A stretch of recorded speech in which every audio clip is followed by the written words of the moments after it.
The herd starts now. We go into Tuesday. We're packed. This, live in L.A., is The Herd. Wherever you may be and however you may be listening, we're on iHeartRadio, Fox Sports Radio, and FS1. Joy Taylor is joining me, packed today.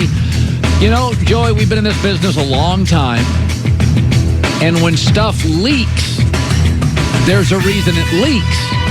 Is because people, Joy, want it out. Oh, it's not an accident? No. Oh. You find in our business, when people want stuff out, it tends to get out. And if people don't want stuff out, it's amazing how many things happen, and we're surprised by it because nobody wants it out. So suddenly, thank you, Joy, suddenly, all sorts of stuff's leaking for the Lakers. Doc Rivers may be the next Laker coach. That story was broken by a series of people, one Peter Vesey. This is, by the way, no shot on the reporters. Peter's terrific, Hall of Fame writer. That story just now coming out multiple sources. Oh, it makes the Lakers look desirable, doesn't it? The great Doc Rivers.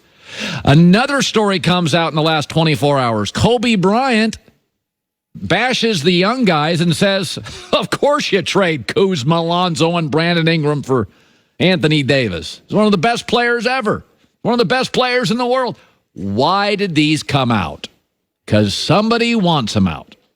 Okay, I live in Los Angeles. The last 2 weeks, this has become an anti-Laker town, anti-LeBron. I've never seen this team get this kind of press.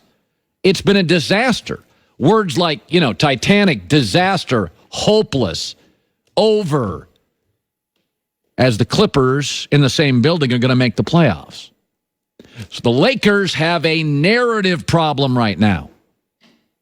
They got a narrative problem. So they send that word out about Doc Rivers, and I don't think Doc Rivers is going to coach the Lakers, but it makes it look like the Lakers' job's now very desirable. I mean, Doc Rivers won titles. He's up for Coach of the Year. He's an all-time NBA guy. Oh, he'd leave Steve Ballmer and Jerry West? He'd leave a playoff team for the Lakers? Do I think he's going to leave the Clippers for the Lakers? No, I don't. But they put a face and a name on the coaching search. It's now exciting. People talking about Doc. Similarly, Kobe Bryant still has a lot of juice in Los Angeles. One of his best friends is Rob Pelinka. That was his agent forever. Pelinka, there's no way Kobe would have said that to hurt his friend Rob Pelinka. But the Laker front office, Magic and Pelinka, have gotten clobbered in the press, nationally, regionally, locally, for all those trade rumors. Not saying it's all their fault, but it made the papers, and the sense is it's crushed the season. So when Kobe comes out and he has juice and he says, hey, come on, of course you trade those guys. It's like, yeah, well, Kobe's right. Yeah, obviously, you can blame the trade rumors, but this is called spinning. This is why companies put out PR and they drop bad news on Friday and give you good news on Monday so the media can talk about it. Listen, the last 6 years, the Lakers have the worst record in the NBA. I'm not joking. Worse than the Knicks, worse than the Suns, worse than Orlando, worse than Sacramento, worse than the Hawks. They do. I'm not joking. They were swept this year by the Knicks. Last 6 years, Steve Ballmer across town with the Clippers is a billionaire. Jeannie feels like a really rich millionaire. The Clippers have traded their 4 best players in the last 3 years. They're still making the playoffs. Lakers have LeBron, can't make the playoffs. Roster advantage, Clippers. Front office, Jerry West against a former agent in Magic. Advantage, Clippers. Listen, in their own city, it's been a bad year. So when I see stories come out, and congratulations to all the reporters included in this. This is not an indictment on them. Stories leak when people want them out. And this is a classic. Doc is interested in the Lakers. Do I think Doc would leave the Clippers for the Lakers? No, I think he has a very strong relationship with the Clipper owner, Steve Ballmer. I think Doc and Jerry West are very respectful of each other. I don't think Doc and LeBron would work, to be honest. Doc has a strong point of view. Doc's not going to kowtow to anybody. Doc's one of those guys that comes in your building and he brings his own guy, sort of like LeBron. I don't think it would be a perfect fit. LeBron likes to have a little power over his coach. LeBron is not going to control a team and a bench or that flight when Doc's on it.